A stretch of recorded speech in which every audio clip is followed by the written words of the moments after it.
Hi, this is Justin Coletti of SonicScoop, and thanks to our friends at PSPaudioware, I get to have a conversation with a true legend in the world of music production. It is one Alan Parsons. Alan Parsons has just come out with a plugin with PSP, which we'll be talking about, but we'll be talking about his whole career with a focus on how he uses effects and audio technology throughout the years. Alan, so glad to have you here. How are you doing today? Hi, good to see you. All right. Alan, I think, needs pretty much no introduction, but I'm going to give him one anyway. He is a producer, engineer who started his career working with the Beatles on huge records like Abbey Road. He's possibly best known for his work on Dark Side of the Moon, which is not only one of the best-selling albums of all time, but possibly one of the most beloved albums of all time. He also had a huge number of hits with his own band, the Alan Parsons Project, and made a number of records there, many of which have lived on throughout the decades in all sorts of television pictures, movies, commercials, and even sporting events. So Alan has an amazing career that really spans decades, and he was at the forefront of a lot of the kind of technology that we take for granted today. Alan, I'd love to ask you about a whole bunch of different effects and tools and gear you've used over the years. But I want to start with the reason we're talking today, which is that you are unveiling a plugin that you've made with PSP. I believe it's called the Wobbler, and I think it's modeled after an effect that was custom built for Abbey Road Studios. Can you tell us a little bit about the original unit, what it did, and how it was used? The original unit that we've tried to, I think we've very, very much succeeded in emulating, was a box designed by a technical engineer at Abbey Road Studios, just before the period when we started recording Dark Side of the Moon. His name was Keith Adkins. This was a very crude-looking box built on a sheet metal chassis with valves and a big 240-volt transformer sticking out the top. And it just had one knob on it, sticking out the side. It was known as the Frequency Translator. We thought rather than actually use that name, we would just come up with a more fun name. We thought the Wobbler was kind of a fun name for it. It does emulate very much what Keith's box did back in the day, and does a whole lot more actually as well. Much more versatile and controllable. Now, for those of us who don't know, and many of us won't, because only a few of these were ever made to my understanding, what exactly is a frequency translator and what is it meant to do? Well, as far as I know, Keith built the only one that has ever existed. What's important to note about the frequency translator is that it shifted the frequency of the input signal, not the pitch. And there's an important difference there. If you shift the frequency, it will affect each of the incoming frequencies to a different degree, whereas a pitch change will affect the entire spectrum. Can you give us a sense of what that sounds like and where we can hear it in action? Well, we did use it on Dark Side of the Moon, on the song Time, on the female backing vocals. If you know the song well enough, there's a very distinctive sort of effect on the voices. We were actually controlling the amount of frequency shift in real time and recording it from the source of the girls singing to a track on the 16-track tape. So that's how we achieved it. Gotcha. So this was automation by turning knobs with fingers. I imagine now you can do the same kind of thing in Wobbler, maybe automatically or by writing in automation. What were some of the features that you wanted to add to it in the plugin version to make it even more usable? We came up with the ability to sync to a quarter note, eighth note, 16th note. It can be synced to a particular tempo.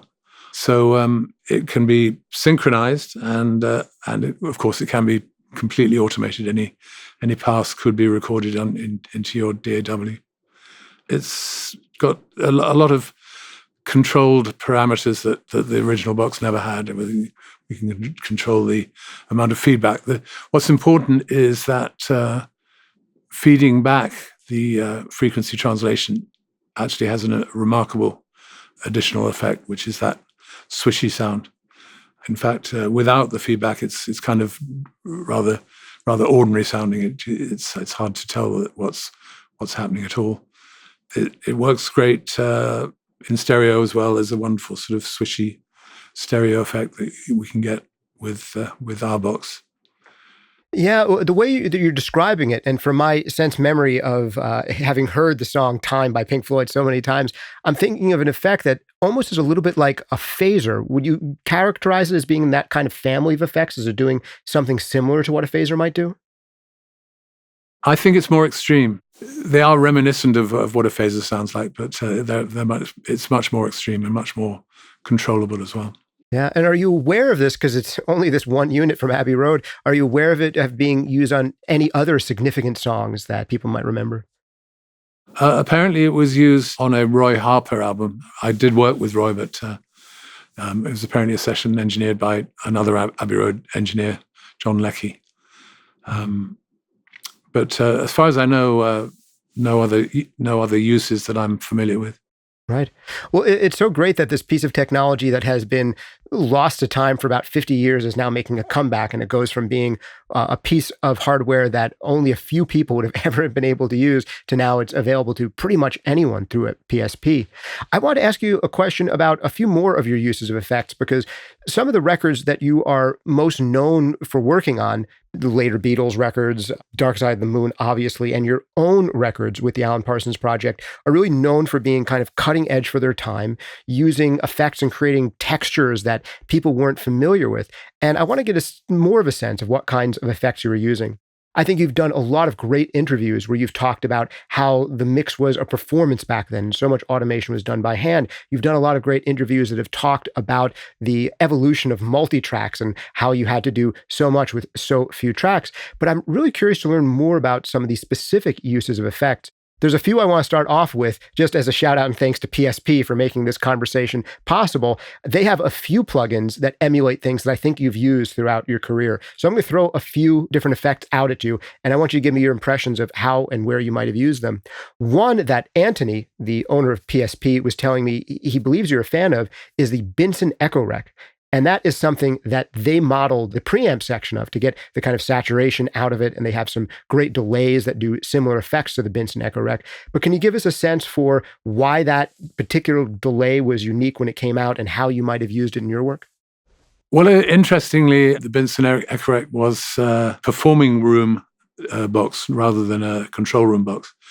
I mean, David had it plugged into his guitar rig. And I think the secret of the sound of the Echo Rec is, I think, the quality of the delays and the head gaps that the Echo Rec had on board, and that's what I think made it interesting. It wasn't just a single type of delay. You could have, I think, maybe two or three different delays happening at the same time, and I think that's what gave it its character. I give credit to David Gilmour for he clearly knew how to get the best sounds out of that Echo Rec box. Right. Well, this might be another one that's a little bit more instrument focused, but I'm curious about this as well to see if this is something you use at all as a producer on your own project, or if it's something that you're aware of Pink Floyd using in the studio, which would be the Leslie style rotary cabinets. Can you give us a sense of what a Leslie cabinet is and if those were used on some of the records that you would have been part of? I don't think I ever recorded a Hammond organ without a Leslie cabinet. It was very much a part of the Hammond/Leslie sound. I'm pleased to say I own one, so if the need arises here in my studio, we can plug it in. Pretty much any record I've worked on that has a Hammond organ on it would have had Leslie on it. I think PSP's Leslie is a very good emulation of a real Leslie. It saves a lot of time. You've got to hump it into the studio and put mics on it and stuff like that if you're doing the real thing. So, and another quick question for you there is: do you feel like, at least in your work, that type of rotating speaker has use potentially on other instruments, or is that something that, at least in your work, you prefer to relegate to its original purpose of kind of getting additional richness out of an organ sound? Oh, I've used it with guitar on a number of occasions. I've got a preamp box which allows you to feed a guitar signal in. I think the classic use of the Leslie speaker was the Beatles on Tomorrow Never Knows. That vocal sound, that Lennon vocal sound, is amazing. I wasn't there, but Jeff Emerick assured me that that's what it was. It was a vocal through the Leslie. Now, another question for you here is about compression. And I remember from the very first interview I ever read with you years ago, you having opinions on compression, which have remained, I think, to this day, in that you're not a huge fan of it. But if I understand correctly, if you are going to use it, you do like some Fairchild compression. Can you give us a sense for where you think compression is appropriate, where it's not appropriate, why you like it on some things, and why you're also known for it not being a fan of compression? I've always maintained that keeping the dynamics of a recording is one of the most important things you can do. If you put limiting or compression on a mix, then you're compromising that dynamic range, and that's why I will not compress on the mix bus. I will almost invariably use a compressor or limiter on vocals, because they need to have their dynamic range reduced. In terms of which piece of hardware I would have used back in the day, I would have been very keen to get a Fairchild if possible. There were a number of Fairchilds at Abbey Road, so they were usually available. In my studio, I've got a stereo pair of what are called unfairchilds. We've been using them to good effect. Are those Eric Valentine's product? Am I remembering that correctly? Yes, that's right. Yeah. Yes. Yeah. Can you just give me a quick sense for what you liked about the Fairchild compared to other compressors? Why is it something that excelled for you on vocals, and why might you choose it over other compressors that were available throughout your career? The remarkable thing about Fairchild or any good emulations, you literally don't hear it. It does the job, but you don't hear the limited effect. Some limiters and compressors, in particular, strangely enough, the EMI consoles, which had a limiter and compressor on every channel, you really heard those working. And soon after I became an engineer, I grew to hate those EMI limiters and compressors, and always favored something like a Fairchild. On occasion, I think we might have used a box called the Gain Brain. I think that was made by a company called Allison Research. They made the Keypex, which were the original expanders, otherwise known as noise gates. Well, that was their most valuable role, to be used as noise gates. I think the Gain Brain was an occasional substitute for the Fairchild. Right. Now, I'd love to grill you just a little bit more about compression to help get your attitude about it out to others. Just a quick listening note from me. I was a big fan of Dark Side of the Moon growing up, and I remember it was one of the first things I noticed production-wise when I was very young, thinking to myself, the drums on this record don't sound like drums on modern rock records from the 1990s. They don't have that same kind of muscularity. They almost sound more like the drums on a jazz record, where you get to hear all this stick definition and detail on things like cymbals. There's this openness, there's this open quality to the sound of Dark Side of the Moon that I think we don't find on a lot of records. And I wonder if you think the lack of compression speaks to some of that kind of effect. Do you think that's a contributing factor in the kind of spaciousness that you're able to get on that record? The funny thing is that other engineers maintain that you can increase the punch, the transient of a drum kit, or of a particular drum, a snare drum or a kick drum, whatever. But I disagree with that. I think by its very nature, the compression or limiting is going to suck the dynamics out of that particular sound. But countless people do compress drum kits, and countless people do compress or limit their mix bus. I just prefer not to. Right. So you're allowed to do it and you're allowed not to. If you want Alan Parsons sounds, definitely do less of it. But one question I have for you is, even though the records that you're most famous for don't have lots of compression on them, they're still really well dynamically controlled, in that things don't leap out to you too much unless they're supposed to. And there are some great leaping out moments on Dark Side of the Moon and in your work on the Alan Parsons Project. So, question for you there: how do you get that kind of dynamic control and consistency without excessively using compression? Is it really about riding faders? And if so, what are the best approaches to getting great balances in the mix? The answer is I just don't know. All right. I just follow instincts. I do what I think is right at the time, and somehow it comes out sounding like Alan Parsons mixed it. I just don't know what it is that gives people the impression that I have an identity or a sound. But apparently I do. I just don't really know how that's achieved. You should ask other people. Ask other people that question. Don't ask me. Beautiful. All right. I'd love to move on to talk about some additional types of effects that have been important throughout your career.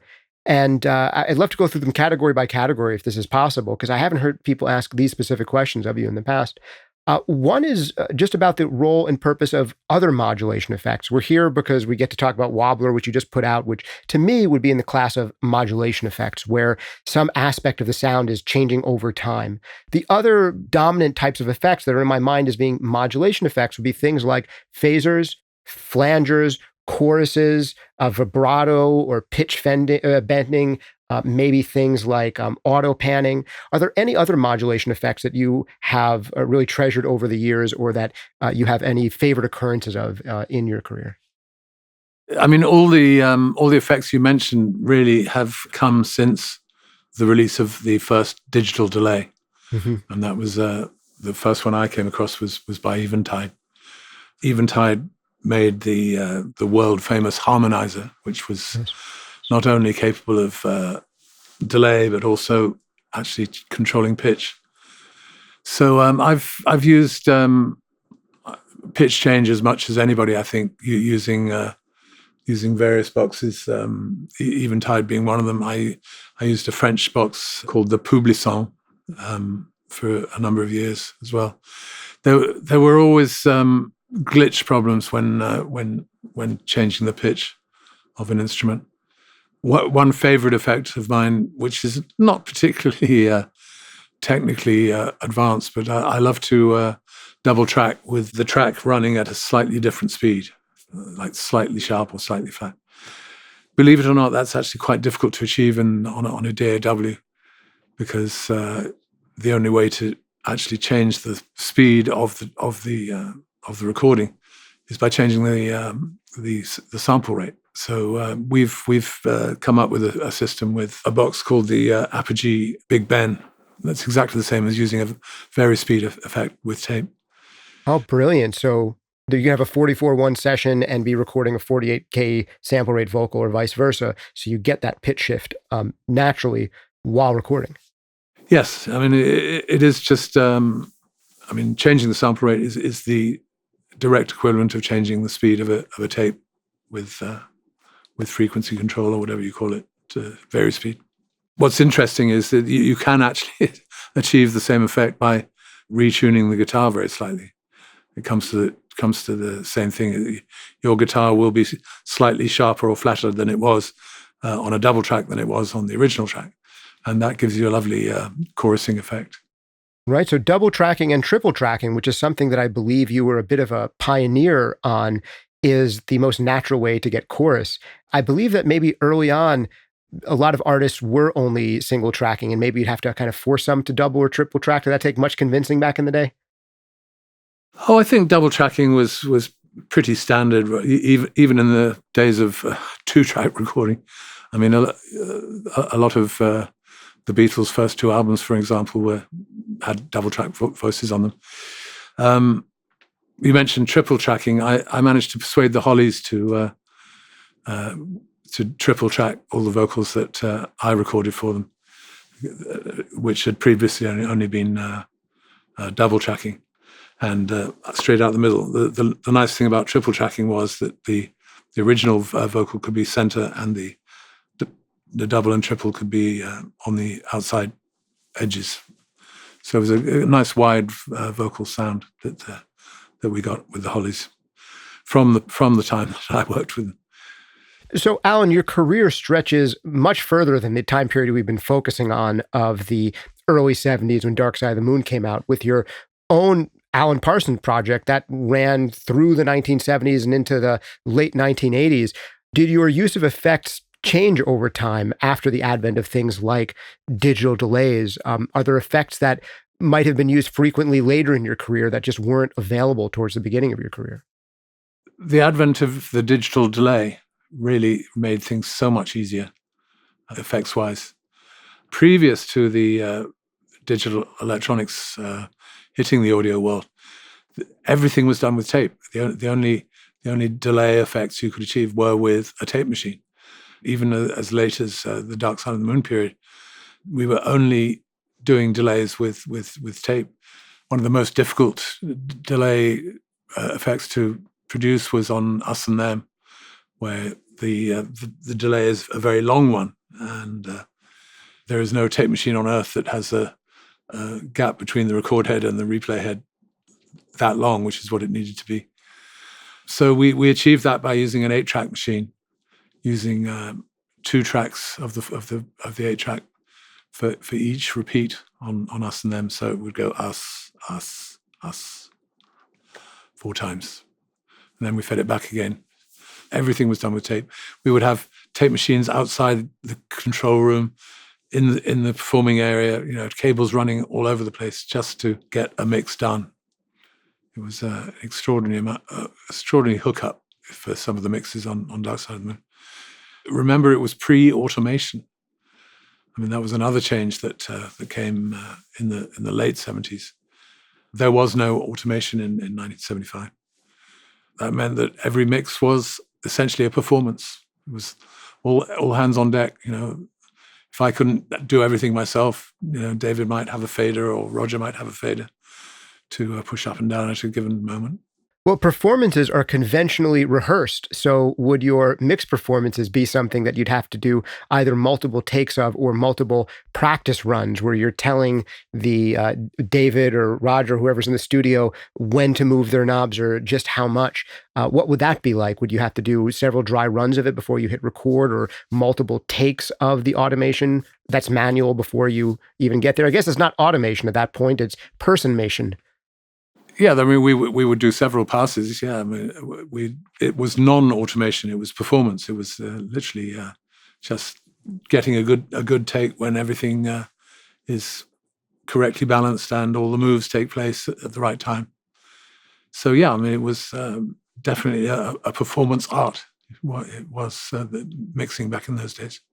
One of the other signature effects that is one of the most noticeable things on production and can tell you the most about the era that it's made in, I think, are effects like reverb and delay, some of our time-based effects. I'd like to get a sense of what kinds of reverbs and delays you've liked most over your career. We've talked a little bit on the delay side already and about doing all those things with tape. So maybe let's dive a little bit deeper into reverb.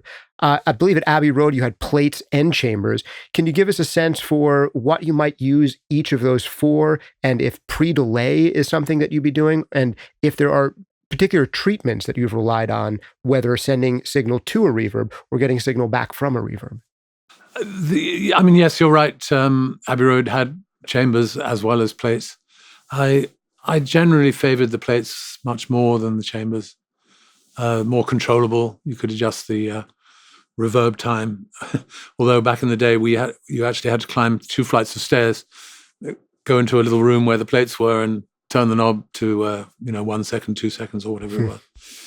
Plate echo was definitely the main use that we had for reverb on Dark Side. I still favor plates to this day, nearly always with a pre-delay. Of course, back then there was no digital delay, so the delay on the reverb had to happen with a tape machine. Right. So you would send into the tape machine, out of the tape machine into the plate reverb. I favored the particular head gap running at 7.5 on a Studer A62 machine. I always felt that was a nice delay. I'm still of the opinion that the pre-delay is the most the most important part of any reverb program. It can increase the feeling of space, unlike increasing the reverb time or decreasing the reverb time. Increasing or decreasing the delay makes all the difference. Yeah, absolutely. Especially as you get them out to a certain level where you almost have a delayed reverb happening, it can dramatically reshape our experience of the space that we're in. Another type of reverb that's become more popular in recent decades are kind of short ambient room reverbs. But I'm wondering if those aren't as relevant to you in your career, because so much of the stuff that you were recording would have been recorded in rooms that are a bit more live than the kinds of rooms that became popular in the 90s and the 2000s. Have shorter room-like reverbs, artificial ones, ever been a part of what you do? Are they a part of what you do now? Or is that something that hasn't been necessary because of the kinds of spaces that you record in? I think I've made use of short reverb types, or rooms or small halls or whatever they call them on these programs. I've done a lot of stuff with a short, very short plate with a long delay or a short delay. I think it's it's important. If you use the same reverb throughout an album, I think it becomes tedious. So I always look for a different vocal sound or general reverb sound on every song on an album if I can. Gotcha. I'm curious to know if back at Abbey Road, you would have used multiple reverbs on one song, or that be hogging too many resources. Back then, was it more about finding a single reverb for multiple elements, or would you use more than one in a single track? I think the occasions where I would have a regular reverb and a slap echo or a delay with a short room or something, yes. I mean, I saw no reason to only use one program for the entire song. But having said that, I'm pretty sure that we only used one plate with delay for Dark Side of the Moon.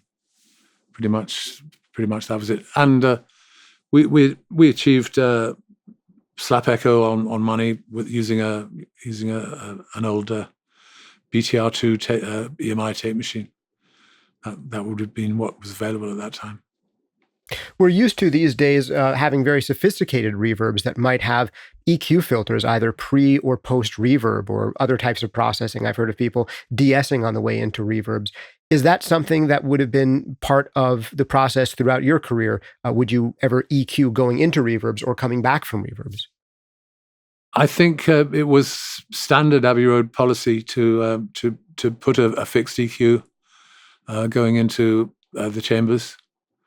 I think it was much less necessary for plates, but we had the facility to do EQ, although it wasn't in the control room we were working in. It would be there was an echo room, if you like, where the EQ could be applied. Right. Now, you're a person who has had a very long career.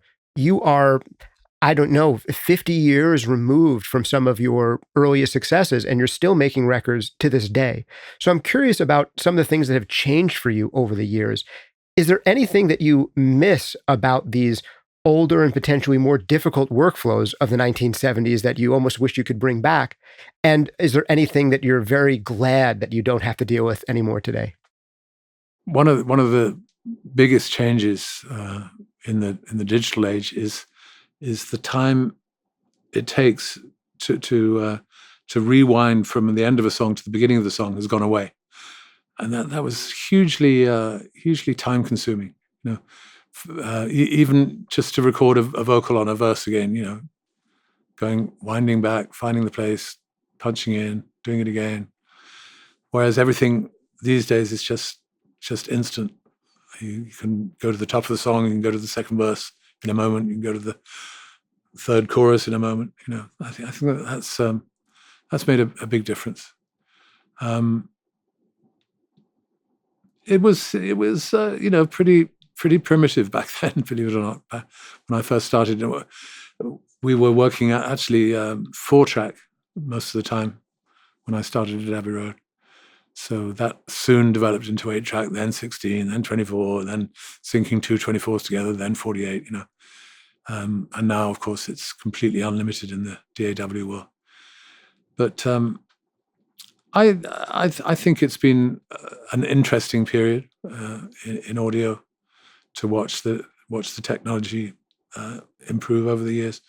I think those who criticize the digital sound have a certain point. I think there is an analog sound, a tape sound that existed back in the day, but there are excellent emulations of the tape sound that you can get through plugins online. I don't know. Has that kind of answered your question? What's changed? Yeah, I think so. Are there any hardships that you had to deal with years ago that you almost wish were hardships we still had to deal with today because they either add character to releases or limit us in ways that are potentially useful? Do you think there's anything that modern producers could learn from older workflows and potentially purposefully adopt? I think there was a certain strength in having to fight to get a sound back in the day. If you had to really work hard to find the right microphone, find the right EQ, find this, that, for every sound that you're recording. There was a strength in having to work hard to get that sound. I think there is perhaps a tendency in the modern world to the old cliche, we'll fix it in the mix. Whatever the microphone picks up, it's fine, we'll fix it in the mix. Whereas I think back in the day, we were more fussy about getting it right coming in the first place. Garbage in equals garbage out. That was the saying. Yes, absolutely. I think almost all of the most satisfying projects I've been involved in recording were ones where everything that we laid down, it just sounded more and more like a finished record with every overdub. And if you're not doing that with every overdub, then you're going to have a very difficult time in mixing. I'm curious as well about microphones, since we're talking a little bit about recording. One of the things that I'm not certain has improved over the years is microphones, because still to this day, so many people covet old microphones from the era where you were first making records. Do you still look fondly on some of those older models? Are they still models that you might use today? And are there newer microphone designs that you like as well? Combination of both. I mean, there are classic mics from the past. I mean, the Neumann 47, for example. It has always and always will be a great vocal microphone. I have a pair of ribbon mics, 4038s, which I'm very, very fond of.